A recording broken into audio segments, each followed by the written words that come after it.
देश के रक्षा मंत्री राजनाथ सिंह ने वायुसेना कमांडर कॉन्क्लेव में हिस्सा लिया और उन्होंने इस कॉन्क्लेव में कई अहम बातें बोली हैं, जिसमें सबसे बड़ी जानकारी यह है कि उन्होंने एक बार फिर वायुसेना के सामने यह दोहराया है कि भारत और भारत की सरकार के लिए इस वक्त स्वदेशी इंजन का विकास प्राथमिकता की सूची पर सबसे ऊपर है और उन्होंने कहा है कि सरकार इसके लिए प्रतिबद्ध है कि जल्द ही इस उद्देश्य को पूरा कर लिया जाएगा। वहीं उन्होंने इस मौके पर पीएम मोदी के द्वारा 15 अगस्त के मौके पर सुदर्शन चक्र के ऐलान पर भी जोर दिया और उन्होंने कहा कि आने वाले वक्त में सुदर्शन चक्र की भूमिका बेहद अहम हो जाएगी, जिससे देश की सुरक्षा को और भी ज्यादा पुख्ता किया जा सकेगा। वहीं इस बैठक में हिस्सा लेते हुए देश के रक्षा मंत्री राजनाथ सिंह ने ऑपरेशन सिंदूर को भारत की उच्च प्रभाव वाली कम अवधि वाली ऑपरेशन क्षमता का उदाहरण बताया।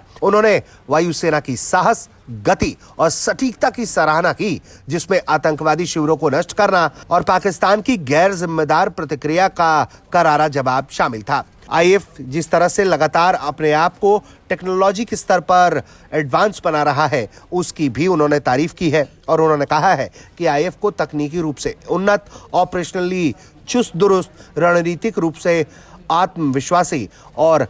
भविष्य की दिशा में उठाए जा रहे कदमों के प्रति उन्होंने अपनी संतुष्टि व्यक्त की है। इसके साथ ही उन्होंने तीनों सेनाओं के सहयोग यानी कि ट्राई सर्विस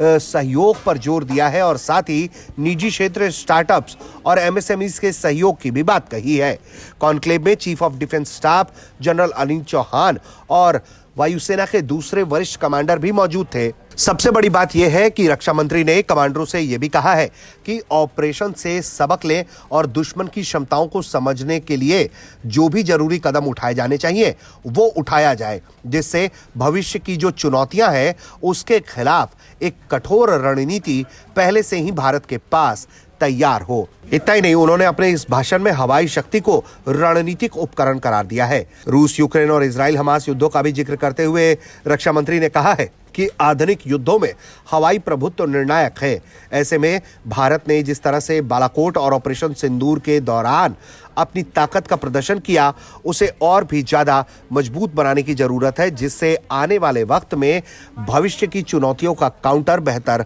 तरीके से किया जा सके और इसी के जरिए भारत अपनी एक्टिव डिफेंस नीति को और मजबूत कर सकेगा। ब्यूरो रिपोर्ट, भारत तक।